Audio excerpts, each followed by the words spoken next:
I was waiting to see if anybody was going to come in, and we're going to discuss some things about the disappearance of Christian Smart.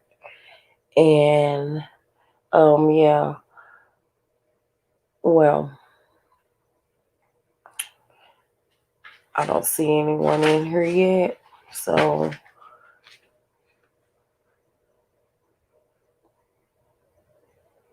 it's gonna wait. But I guess I can go on and say some of the stuff that I want to say as for this case.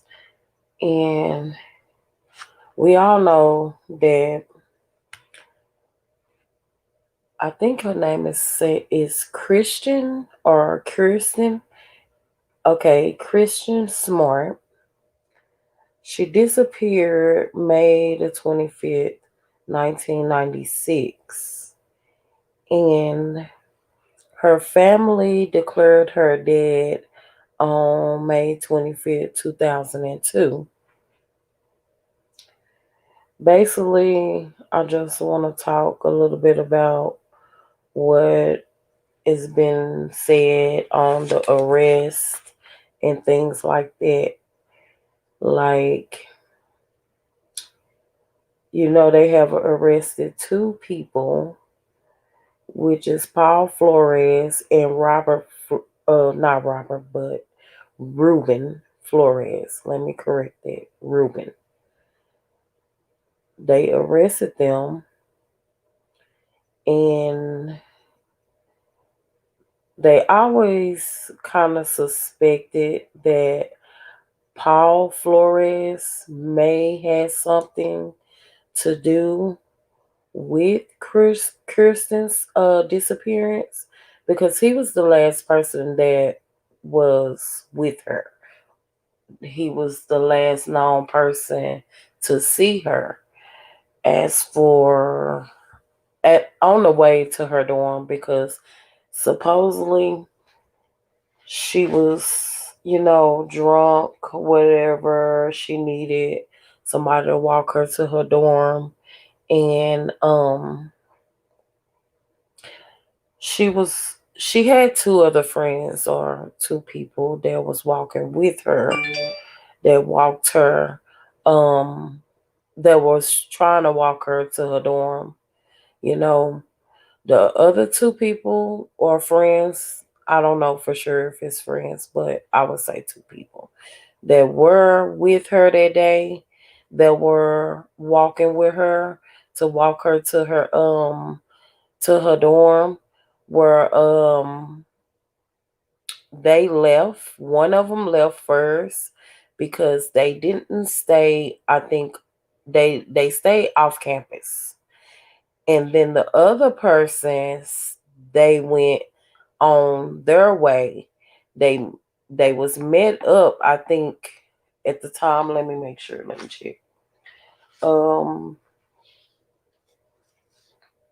let me see.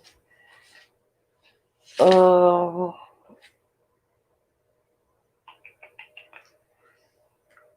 trying to make sure.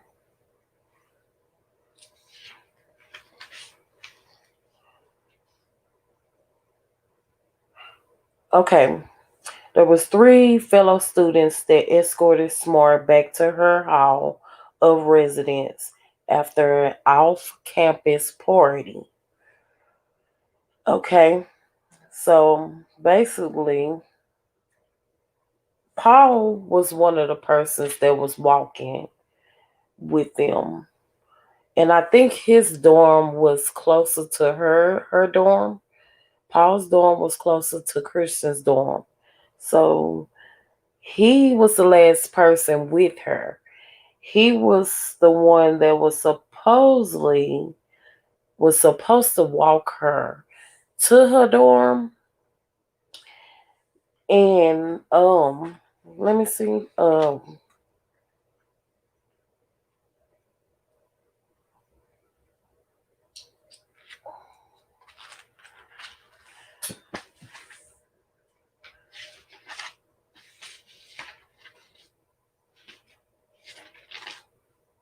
Give me a second. Just a second.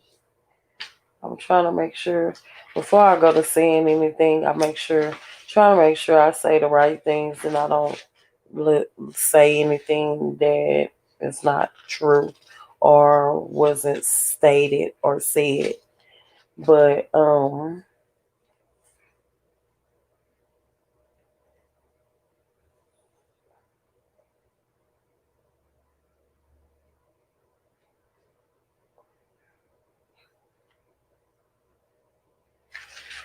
okay, let's see.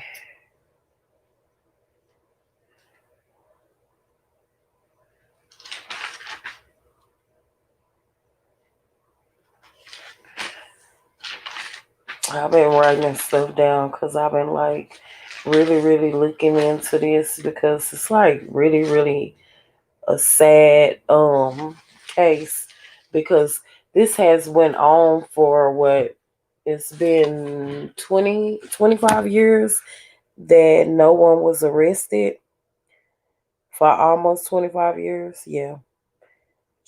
They haven't located her body and they arrested Paul and his father, Ruben Flores. And yesterday, they appeared in a Zoom conference in the courtroom. They were talking about because they're suspecting that Paul may have raped Kristin or tried to.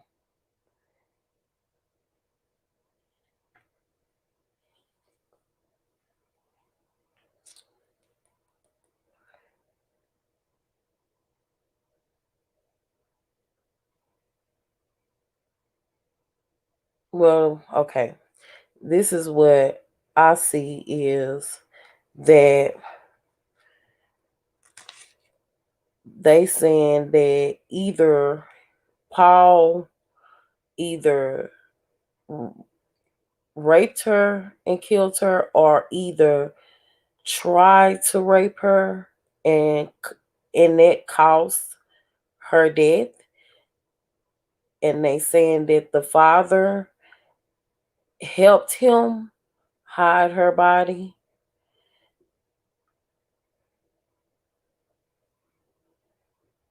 We just don't know exactly, but okay.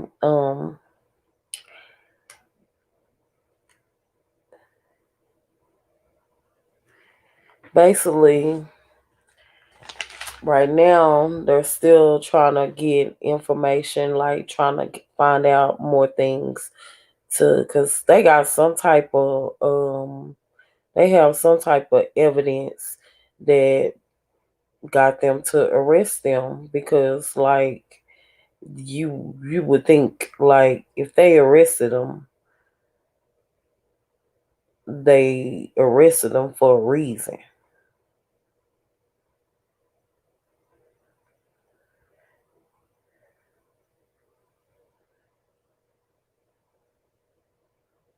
They need to let me see.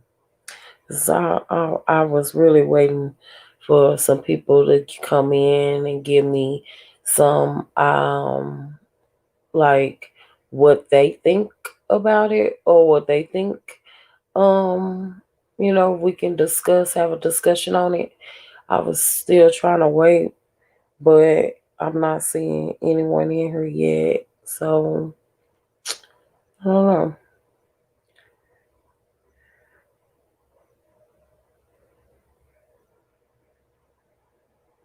I don't know. When I was reading this stuff and I was looking at videos and everything, it's more stuff like coming out. It's more stuff coming out as for friends stating that when Paul went to school with them, like at school, one of somebody that I wouldn't say like a friend. I don't know if this they her friend or friend of hers or what, but they were saying that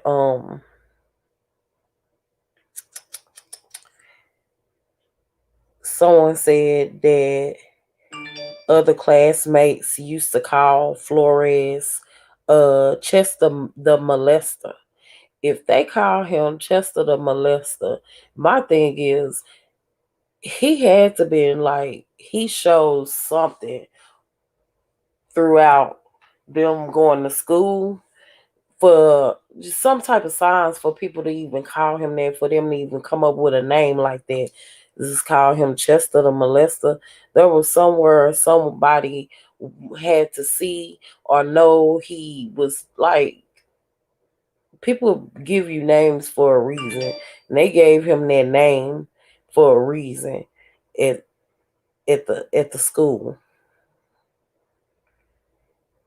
And then also I seen where when the three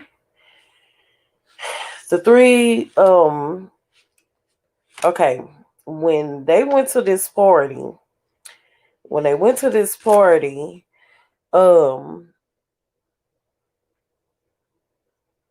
there were three people that walked that night walked, and Paul was one of the people.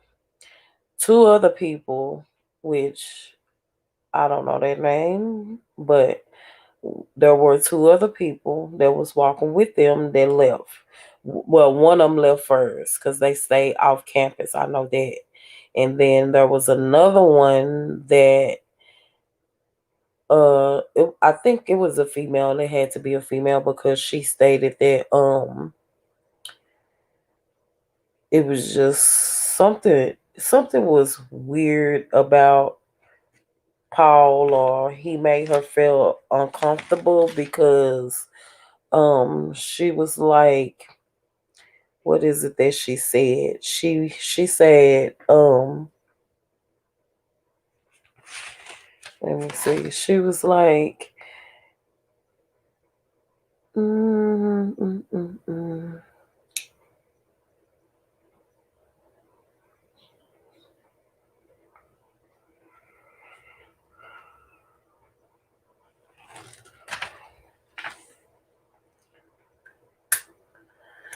I think he tried to kiss her or wanted her to kiss him, something like that. Let me look. I'm gonna see exactly because I don't want to say that if it's not true, but I do know that she stated she felt a little uncomfortable because, or weird, because of something he said. And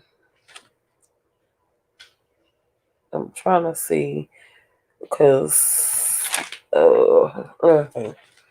Let me see exactly, because she was saying.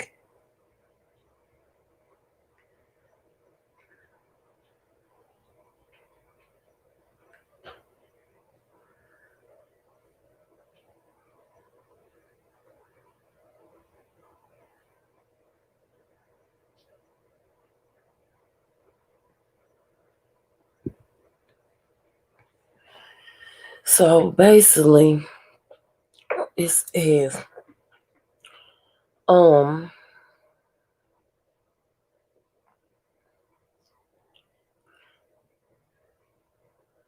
okay.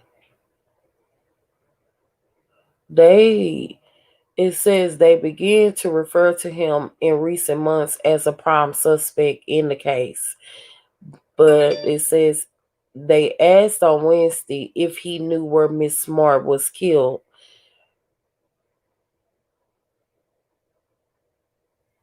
The last place where Kristin was seen was close to the dorms and near Mr.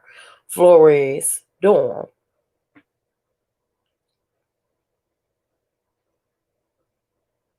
And they were saying that they currently believe that Mr. Flores' dorm room was a crime scene.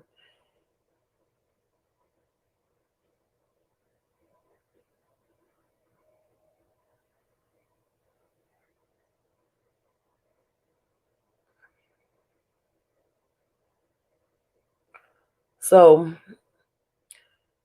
basically, California and Washington State, they recovered some items of interest.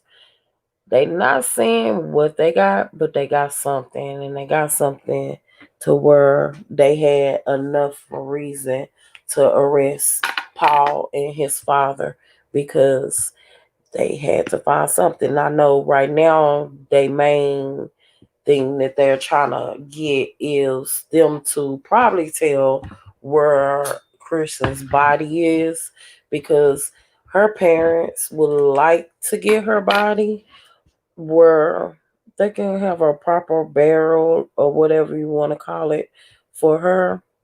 Let me see. Yeah. Y'all bear with me because this is my first time going live. I've never ever been live since I've been on YouTube. And I really don't know how to do it or what I'm doing. So I'm kind of just like going with the flow. But yeah, um, mm, it's just a really long time for a case like this to go so long, and it's so long, 25 years of them not knowing what exactly happened to Kristen, and like if she's dead, if she's alive, but basically she has to be deceased. And the reason why she has to be deceased is because they let me see, the reason why she possibly she is has to be deceased is because like um they are stating certain things to give you reason to think that she's dead. I mean, like they found evidence, so it's no way you can't say if they found evidence, then it's possible that she is. Let me see. I'm trying to find some stuff. Um.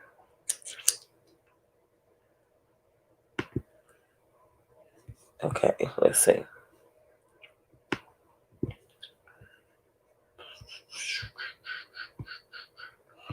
I don't know what the heck is going on. Okay.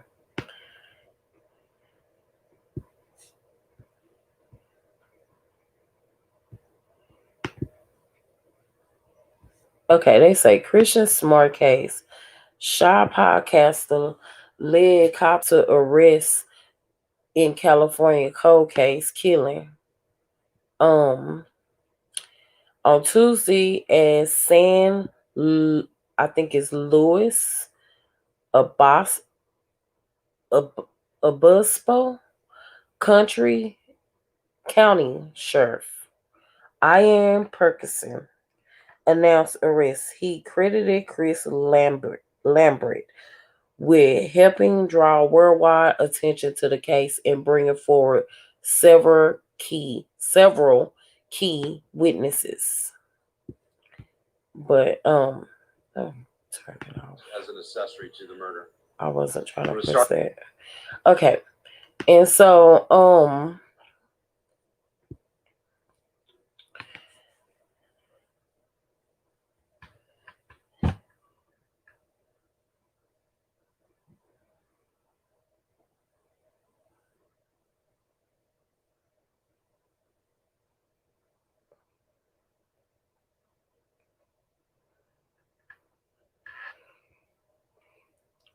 okay, Chris Lambert would like to get back to making music, but he can't seem to stop chasing a ghost that has hunted him for nearly 25 years. And a billboard on the side of the road on California's Central Coast led him on a detour 3 years ago from his career as a singer, songwriter, and recording engineer. He created a podcast about the 1996 disappearance of college freshman Kirsten. I think it's Kirsten Smart, and is taking over his life. He says, I can't step away from it for more than a few days. And he also says, I just get sucked right back in because I want to be, I think he means I wanted to be, he want to be resolving the things. Okay. And it says, it was an unlikely term for someone who refers to himself as shy, random boy with a beard, and it has produced results he never imagined. And that's when on Tuesday, the sheriff, Ian Perkinson, announced arrest. And the arrest was for the longtime suspect, Paul Flores, and also his father. His father, I'm guessing they arrested him because they think they got some type of evidence that shows that it's possible that he might have helped Paul in it into whatever he did to her, because they're saying he possibly raped her. We gonna say it's allegedly because we don't know for sure.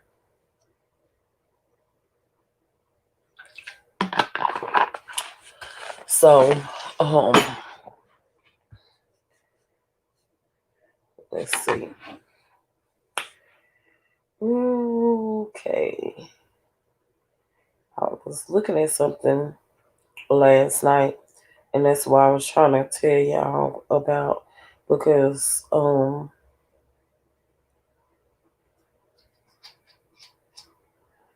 see.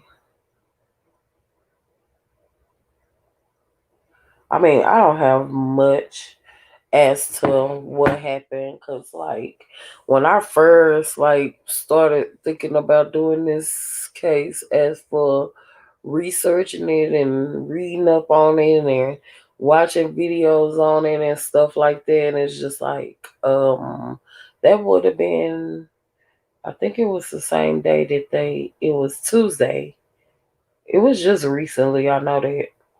It was Tuesday, if I'm not mistaken. Yeah, it was Tuesday. So um it just drew me in because, like, I don't know, I'm just so stuck on what could have happened to her. Like, we want justice. We want her to be found. I'm sure her family does too, because it's been too long.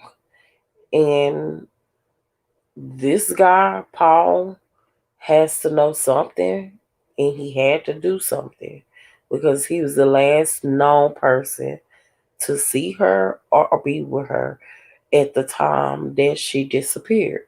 He was the last person, because the other two people that walked with them left.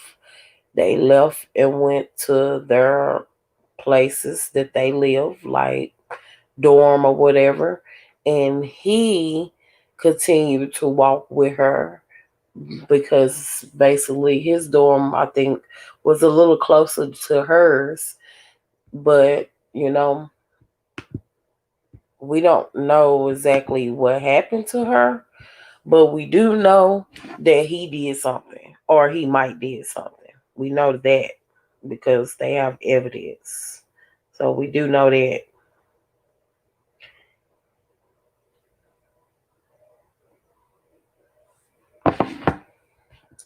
So um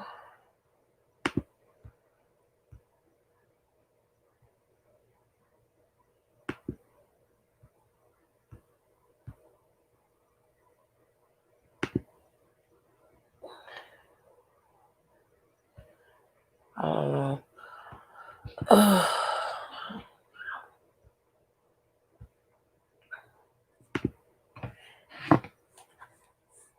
I just wanted to come on because I wanted to see if anybody else had like anything to say or wanted to talk about this case. I don't know who all is like really really looking into this case like me, because I am looking into it because I really want to find out, you know, I want to find out what happened. I want to know more. And I mean, we all can discuss. I put the link just in case anybody wants to come on and want to talk about what they think happened, and just discuss what you think about the whole situation. Like, as for them arresting Paul and his father, give me your take on it. Anybody. I know it's not really, I can't really see anybody. I don't know how to work this.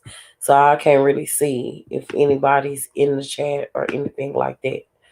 But if it is, I mean, you're more than welcome to click the link, and I hope I did it right because I can't tell if I did. And you can come on and discuss with me what you think about this whole case.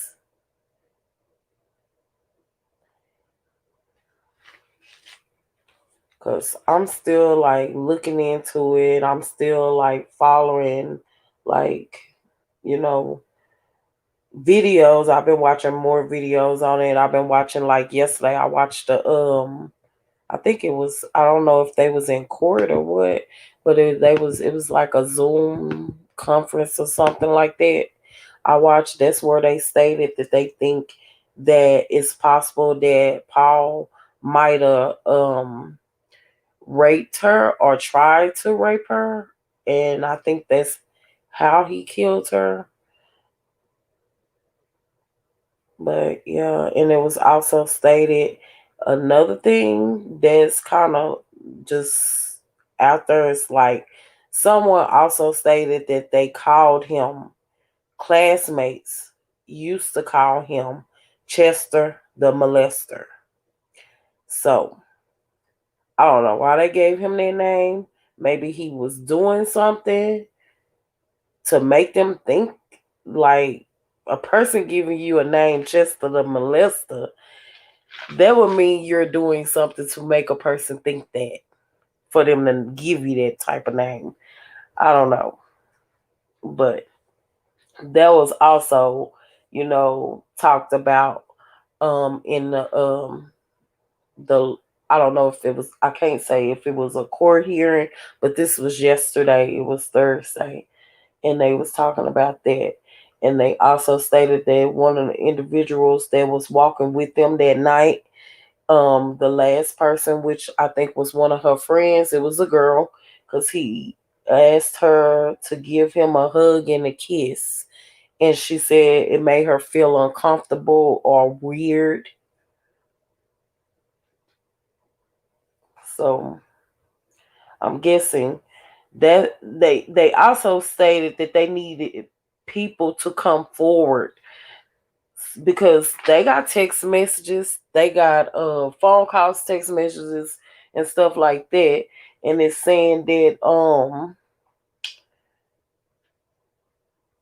okay, that's exactly what it was. That night, the girl said that Flores asked her to kiss and hug him that night before walking away with Smart. So she said that she felt uncomfortable. I think she's the same person that said, she said that the classmates, other classmates at school would call him Chester the molester. And then they were saying also, somewhere they got some type of information or got some type of evidence, letting them or leading them to letting them know that it's possible that he might have harassed, sexually harassed other women, other girls back then. Yeah, I was looking at all of that. So let me see. They basically want people to come forward if they have like any information, like any other females that felt uncomfortable around him and he made them feel uncomfortable or he made advances on them to make them feel uncomfortable or anything like that for them to come forward. They saying that even though, wait a minute, because um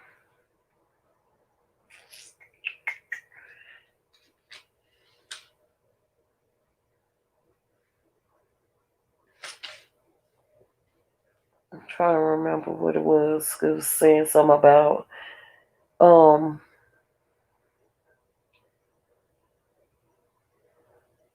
well they saying they have enough of evidence to prove Flores that Paul Flores right now 44 either raped Smart or attempted to rape her to cause her death. And they saying that his father, Ruben Flores, and he's 80 years old, helped him hide her body. So, um, I was trying to see where they was talking about they think that he made advances and he did things to other women, other girls, because they was trying to say that they need people to come forward. I was looking at that last night. Um, I can't remember. I wrote it down somewhere in my book, and I can't remember. I have so much wrote down. I was trying to find it where they said it. Okay, it says that I think this is it. Um,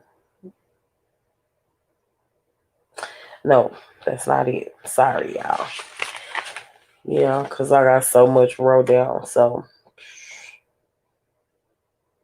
okay, that's what it says. It says that the investigators are continuing to look into other possibilities, other possible sexual crimes that Paul Flores may have committed. So I'm guessing that, like, in the text messages and the phone calls or whatever evidence they have evidence, like, leading them to even come up with this. Like, they have to know something. Like, they have to seen something. Like, I don't know exactly, but they asking that anyone with information about the encounters with Flores since 2005 to come forward. They want anybody, like any woman that had any type of encounters with him, if he made any type of sexual advances on them, made them feel uncomfortable or whatever, they want them to come forward. They saying that this evidence indicates that there might be additional victims. I'm guessing, like, what do they mean by additional victims? Is it other girls that's missing, or are they saying that it might be other ones that he might have done tried to rape or something? I don't know. I'm so confused on that one a little bit, y'all. He said that those people have not yet been identified. Okay. But um they're saying that although the statute of limitations to charge Flores with rape had expired, the allegation that he was committing or attempting to commit a rape when he killed her is the basis it's the basis to charge him with first degree felony murder, which in California could be punishable by death. So if they charge him, I'm guessing that they can charge him still. I guess I don't understand this stuff, y'all. But I do know that they wait a minute, let me see. Flores was previously convicted of a felony charge of driving under the influence, but has faced no charges related to sex crimes. So,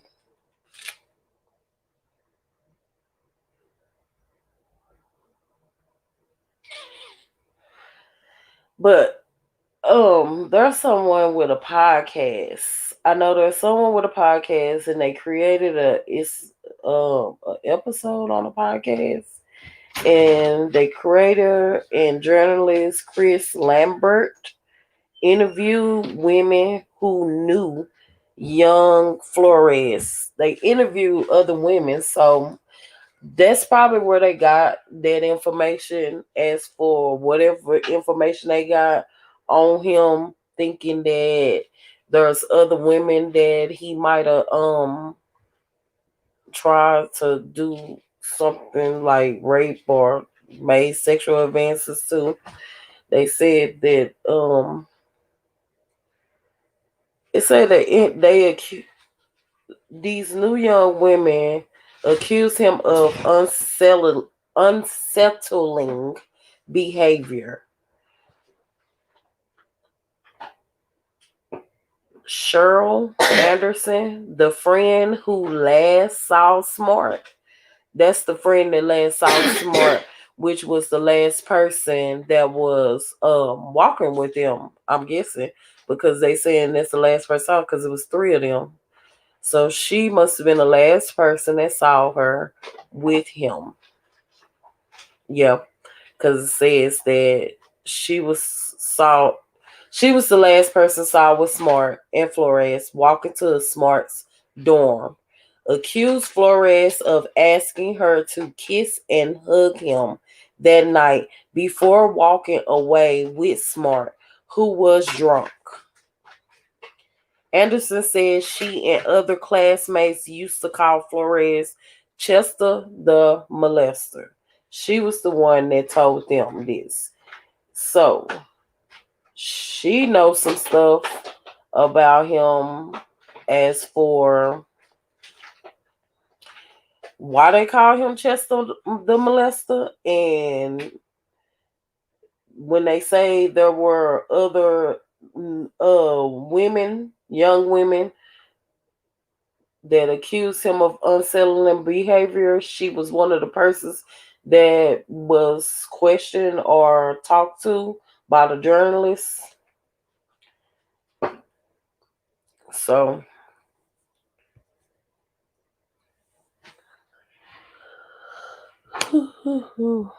well, you guys, I just want to come on and we have a discussion on this. I don't know who all is in the chat. I can't see it. I can't see that. So if anybody want to have a discussion on it or want to talk about this case with me, you more than welcome to come on the panel and we can talk about it. Or I can come back on and we can talk more about it once I get more information. So I'm about to end this live and thank you all for watching.